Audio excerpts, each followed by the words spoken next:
जय हिंद दोस्तों, कैसे हैं आप सब। आप सभी का हमारे चैनल क्राइम की आहट में स्वागत है।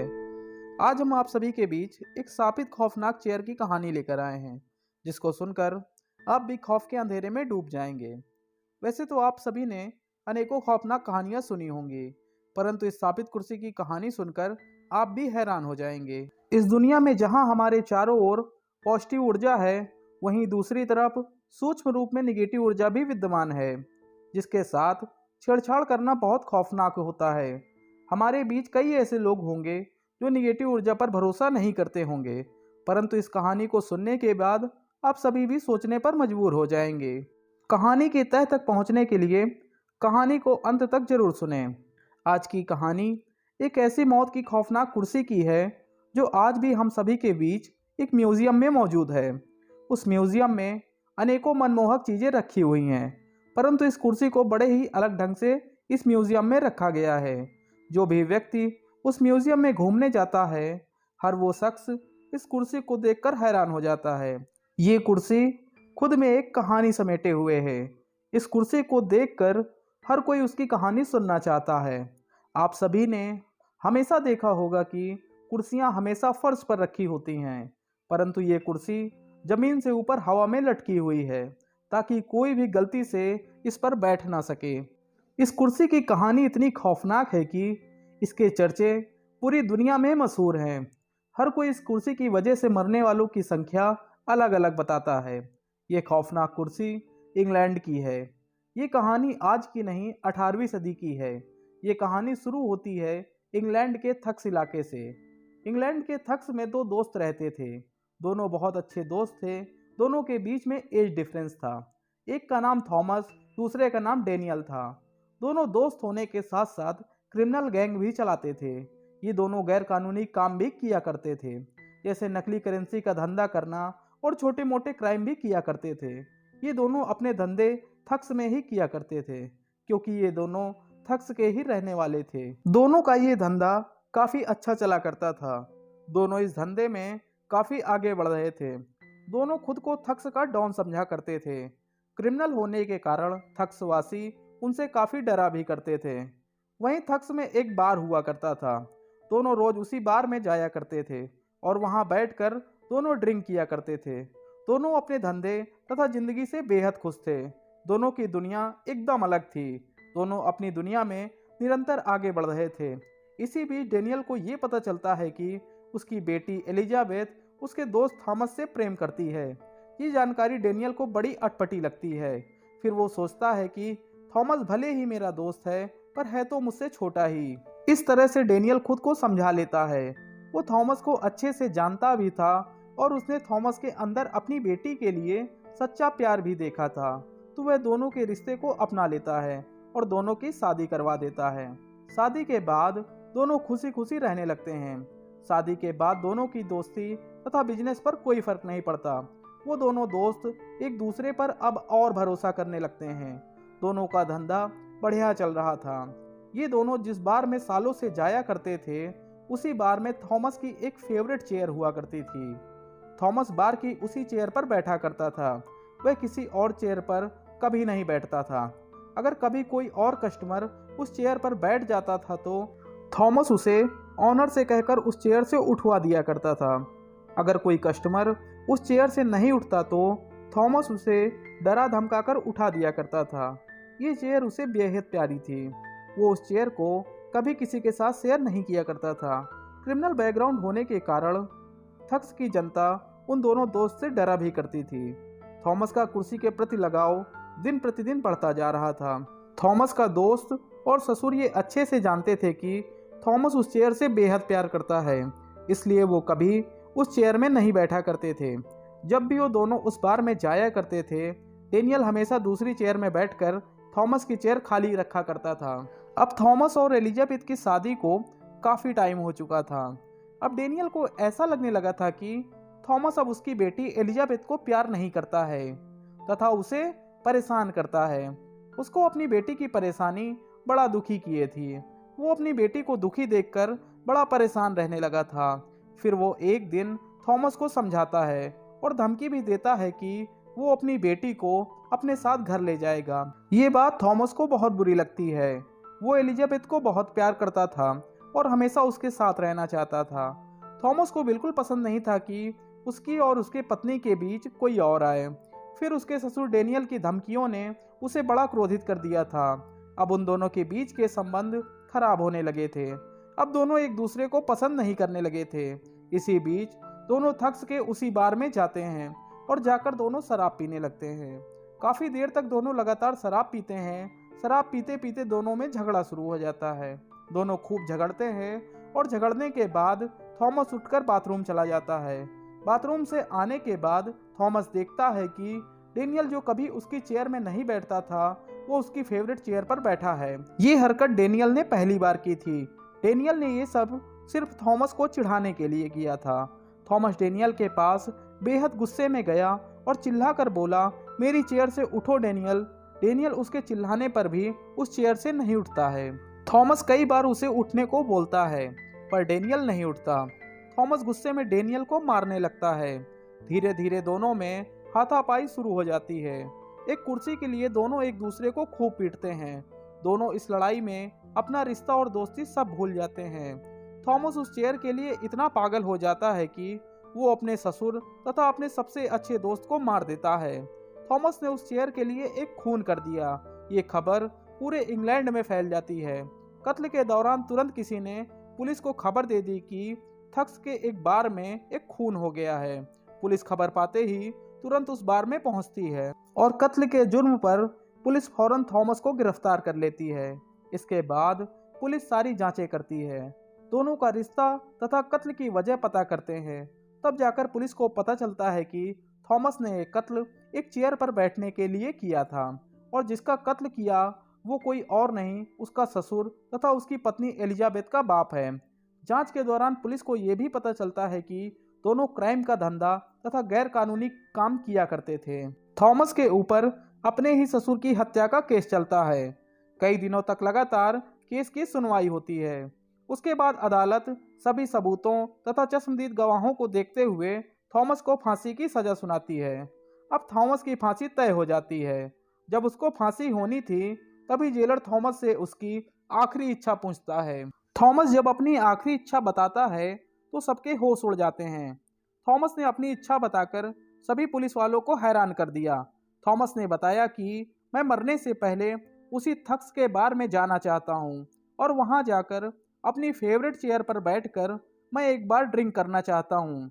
थॉमस की इच्छा सभी ऑफिसर्स को पता चली। सभी ने कहा ये कोई नाजायज मांग नहीं है, उसकी मांग जायज है तो उसकी मांग पूरी की जाए। इंग्लैंड में ड्रिंक करना एकदम नॉर्मल है, तो सभी इच्छा को स्वीकार कर लेते हैं। इसके बाद पुलिस वाले थॉमस को उसी बार में ले जाते हैं। वो अपने मनपसंद बार में जाकर अपनी फेवरेट चेयर पर बैठता है और ड्रिंक करता है। अपनी ड्रिंक लेने के बाद वो खड़ा होकर उस चेयर से विदाई लेकर उसे अलविदा कहता है। उसके बाद वो सबके सामने चीख कर बोलता है, अगर कोई कभी भी इस चेयर पर बैठेगा तो वो जिंदा नहीं बचेगा। ये चेयर मेरी थी, मेरे बाद कभी कोई इसमें नहीं बैठ पाएगा। पास खड़े लोगों को लगा ये दारू और मरने के गम में ये सब बोल रहा है। वहाँ खड़े लोग उसकी बात सुनते तो हैं परंतु कोई भी उसकी बात सीरियस नहीं लेता।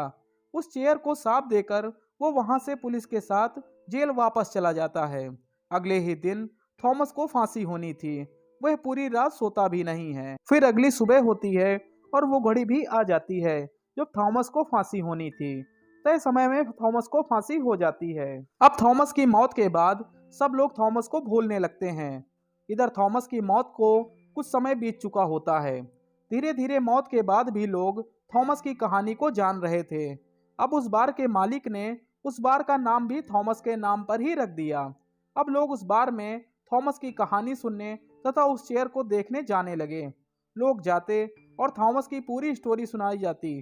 सभी लोग मस्त अपना टाइम पास करके अपने घर चले जाते थे। थॉमस की चेयर को बकायदा बार के मालिक ने सजा कर रख दिया था। बार का मालिक थॉमस और उसकी प्रिय कुर्सी की कहानी हर किसी को सुनाकर अपने धंधे में खूब आगे बढ़ने लगा। लोगों की भीड़ उमड़ती थी। बार में थॉमस की कहानी सुनने के लिए उस बार के मालिक ने थॉमस की चेयर का सहारा लेकर खूब पैसे कमाए। ऐसे ही थॉमस की कहानी वक्त के साथ पुरानी होती जाती है। धीरे धीरे वक्त बीतता जाता है। तभी एक साफ सफाई करने वाला आदमी इस बार में पहुंचता है। ये थॉमस की चेयर का पहला शिकार था। बार में जाकर वह साफ सफाई के काम में लग जाता है। वह कई घंटे लगातार साफ सफाई करता है। सफाई करते करते वह बुरी तरह से थक जाता है। थकने के बाद वह चारों ओर देखता है तो पाता है कि उसके सामने एक प्यारी सी चेयर पड़ी है। उस चेयर को देखकर उसे ऐसा लगता है कि जैसे वो चेयर भी उसे अपने पास बुला रही है। थकान अधिक होने के कारण वह जाकर उस चेयर पर बैठ जाता है। उस सफाई कर्मी को थॉमस की चेयर पर बैठा देखकर बाकी बार स्टाफ हैरान हो जाता है, क्योंकि बाकी का बार स्टाफ उस कुर्सी की कहानी जानता था। बार मालिक ने भी उस चेयर को 100 पीस की तरह रखा हुआ था। थॉमस के बाद कभी कोई उस कुर्सी पर नहीं बैठा था। ये सफाई कर्मी थॉमस के बाद पहला वो शख्स था जिसने चेयर पर बैठने की जरूरत की थी। बाकी का स्टाफ उस सफाई कर्मी के पास आता है और उसको उस चेयर से उठने को कहता है और उस कुर्सी की कहानी भी उसे सुनाते हैं। वो कहानी सुनकर हंसते हुए उठकर चला जाता है। सब नॉर्मल हो जाते हैं कि चलो सब ठीक है। अब सब बेफिक्र थे। तभी उस सफाई कर्मी की लाश उस बार से थोड़ी दूर पड़ी मिलती है। जब बार स्टाफ को लाश के बारे में पता चलता है तो वो सभी तुरंत बोलते हैं कि ये तो वही शख्स है जो कल थॉमस की चेयर पर बैठा था। ये सुनकर सभी बेहद डर जाते हैं। जो श्राप लोग एक कहानी समझ रहे थे वो आज अपना असर दिखा रहा था। ये सबको बेहद हैरान कर देता है। अब इंग्लैंड के लोग थॉमस के श्राप को सच मानने लगते हैं। कुछ ऐसे भी थे जो ये सब मानने को तैयार नहीं थे। कुछ लोग अभी भी इसे सच नहीं मान रहे थे। उनका मानना था कि यह एक एक्सीडेंट भी तो हो सकता है। इसके बाद एक के बाद एक अनेकों लोग उस चेयर पर बैठने के कारण मारे जाते हैं। इन सब चीजों ने लोगों के बीच उस चेयर को लेकर एक खौफ पैदा कर दिया था। अब कोई भी भूल से उस चेयर पर बैठना नहीं चाहता था। ना जाने कितने मासूम अनजाने में उस चेयर पर बैठ जाते हैं और मारे जाते हैं। इन्हीं मरने वालों में 2 पायलट भी शामिल थे। एक बार 2 मासूम पायलट उसी बार में जाते हैं और अनजाने में उस चेयर पर बैठ जाते हैं। इसके बाद दोनों वहां से सीधे जंग में जाते हैं और जंग में जाने के बाद वो कभी दोबारा वापस लौटकर नहीं आते। वहीं जंग में वो दोनों भी मारे जाते हैं। इनके बाद फिर एक अनजान मासूम उस कुर्सी पर आकर बैठ जाता है और अगले ही दिन उसकी लाश एक खंबे से लटकी मिलती है। इसी बीच ये कुर्सी अनेकों लोगों की जान ले लेती है और कोई भी मरने वालों की मौत का कारण नहीं जान पाता है। कुर्सी पर बैठने से जितनी भी मौतें हुई थी सभी बेहद रहस्यमय तरीकों से हुई थी। ये सब पूरे इंग्लैंड में फैल गया था कि थॉमस की चेयर उसके श्राप के कारण सभी की जानें ले रही है। इसी बीच वो बार एक नए मालिक के हाथ में आ जाता है। जो बार का नया मालिक था वो भी इस चेयर के किस्से सुन चुका था। बार का नया मालिक इस चेयर की वजह से मरने वालों के लिए बड़ा परेशान था। बस इस चेयर से छुटकारा पाना चाहता था। बार के लोग उसे उस चेयर की कहानी सुनाते हैं और कहते हैं अगर उसे इस कहानी पर भरोसा नहीं है तो वो एक बार पुराने मालिक से पूछ ले। बार का नया मालिक पुराने मालिक से बात करता है तो बार का पुराना मालिक भी उसे वही कहानी सुनाता है और कहता है कि वह एक शापित कुर्सी है, उसमें किसी को बिठाना मत, बस उस चेयर की कहानियां सुनाकर ग्राहक बुलाओ और पैसे कमाओ। उस चेयर को 100 पीस की तरह रखो। बार का नया मालिक पूरी तरह ये समझ चुका था कि ये कुर्सी बड़ी शापित है। वो निरंतर उस कुर्सी पर नजर रखा करता था कि कोई भी निर्दोष उस कुर्सी के कारण मारा न जाए। ऐसे ही धीरे धीरे समय बीतने लगा। वो नया मालिक उस चेयर को अभी नॉर्मल लेने की कोशिश कर ही रहा था कि तभी एक बड़ी घटना हो जाती है। घटना ये थी कि उस बार में एक दिन एक महिला आई साफ सफाई करने के लिए। सफाई करते करते वो काफ़ी थक चुकी थी और थकान मिटाने के लिए वह उसी कुर्सी पर जाकर बैठ गई। बार के नए मालिक ने नज़ारा अपनी आंखों से देखा कि उस चेयर पर एक महिला बैठी है। कुछ ही देर बाद पता चला कि उस औरत की भी रहस्यमय तरीके से मौत हो गई। इस महिला की मौत की वजह भी वही शापित चेयर थी और नया मालिक अब पूरी तरह से सहम चुका था। मालिक इस घटना से बहुत परेशान हो चुका था। वो अब किसी मासूम को इस मनहूस चेयर के कारण मरने नहीं देना चाहता था। वो अब दिन रात करके उस चेयर से सबको हमेशा के लिए छुटकारा दिलाना चाहता था। उसने सोचा क्यों ना इसे इस बार से हमेशा के लिए हटा दिया जाए। उसने अपने कर्मचारियों को बुलाया और उस चेयर को बार के बेसमेंट में डलवा दिया। अब वह सोचता है कि इस मनहूस चेयर से पीछा छूट गया, लेकिन उसे कहाँ पता था कि वह चेयर इतनी आसानी से पीछा नहीं छोड़ेगी। चेयर को बार से हटाकर बार का मालिक अब चैन की सांस लेता है। धीरे धीरे समय बीतता है, सब कुछ ठीक हो रहा था। तभी एक दिन बार का कुछ सामान आता है, तो ऑनर कहता है सारा सामान बेसमेंट में रख दो। लेबर सामान उतारते हैं और बेसमेंट में शिफ्ट करते हैं। तभी एक लेबर सामान रखते रखते थक जाता है और थकने के कारण वह उसी चेयर पर बैठ जाता है। वह सामान रखकर वहां से चला जाता है। वहां से जाने के बाद उसी दिन शाम को उसकी भी मौत हो जाती है। यह बात सब जगह फैलते हुए बार के मालिक तक पहुंचती है, तो वह समझ जाता है कि इसकी मौत की वजह भी वही मनहूस कुर्सी है। अब वह बुरी तरह से परेशान हो जाता है। वह समझ जाता है कि यह कुर्सी बेहद खौफनाक है, कुछ नहीं किया तो अनर्थ हो जाएगा। उस रात वह सो नहीं पाता है। पूरी रात उसी कुर्सी के बारे में सोचता रहता है। अगली सुबह वो इससे छुटकारा पाने का रास्ता निकाल लेता है। सुबह होते ही वो थक्स के म्यूजियम में कॉल करता है और उस म्यूजियम के ऑनर को उस चेयर की पूरी कहानी सुनाता है। वो कहता है इस चेयर को अब अपने पास नहीं रखना चाहता हूँ। मैं ये कुर्सी आपके म्यूजियम को दान में देना चाहता हूँ। बस इस कुर्सी को देने से पहले मेरी एक शर्त है। म्यूजियम का मालिक चेयर की कहानी सुनकर बहुत इंप्रेस होता है और बार की उस चेयर को लेने के लिए शर्त पूछता है। बार ऑनर कहता है कि मेरी यही शर्त है कि आप इस चेयर को मुझसे लेकर कभी जमीन पर नहीं रखेंगे। इसे हमेशा जमीन से इतनी ऊपर रखेंगे कि कभी कोई गलती से भी इस पर ना बैठ पाए। म्यूजियम का मालिक शर्त मान लेता है, क्योंकि उन्हें ऐसी ही चीजें चाहिए होती हैं जिनकी कहानियां सुनकर लोग उनकी म्यूजियम में आए। इसके बाद बार का मालिक वह मनहूस चेयर बड़े ही सावधानी से म्यूजियम में भेज देता है और म्यूजियम वालों ने भी अपने वादे के अनुसार उस चेयर को जमीन से 5 फीट ऊपर हवा में टांग दिया। चेयर को टांगने के बाद सभी को उस चेयर की कहानी सुनाई गई। ये कुर्सी म्यूजियम को 1978 में दान में दी गई थी। इस घटना को हुए आज 320 बरस हो चुके हैं और ये चेयर आज भी महफूज है। ये चेयर आज भी अपने श्राप को लिए हुए किसी न किसी के बैठने के इंतजार में है। जब से ये चेयर म्यूजियम में टांगी गई है, तब से फिर कोई घटना नहीं घटी है। इस कुर्सी पर पिछले 300 वर्षों से कोई भी नहीं बैठा है। यह कुर्सी दुनिया की सबसे मनहूस कुर्सी मानी जाती है। इसके बराबर मनहूस कुर्सी शायद ही कोई और हुई होगी। इस कुर्सी को मौत की कुर्सी भी कहते हैं। इस तरह की घटनाएं आए दिन हमारे आसपास होती रहती हैं। कुछ तो सामने आती हैं, कुछ तो अपने राज के साथ दफन हो जाती हैं। देश विदेश की ऐसी ही खौफनाक सच्ची घटनाओं से रूबरू होने के लिए हमारे चैनल क्राइम की आहट से जुड़ें और चैनल को सपोर्ट करें। मिलते हैं ऐसी ही सच्ची घटना की नई कहानी पर। तब तक सावधान रहें, अपना और अपने परिवार का ध्यान रखें। धन्यवाद।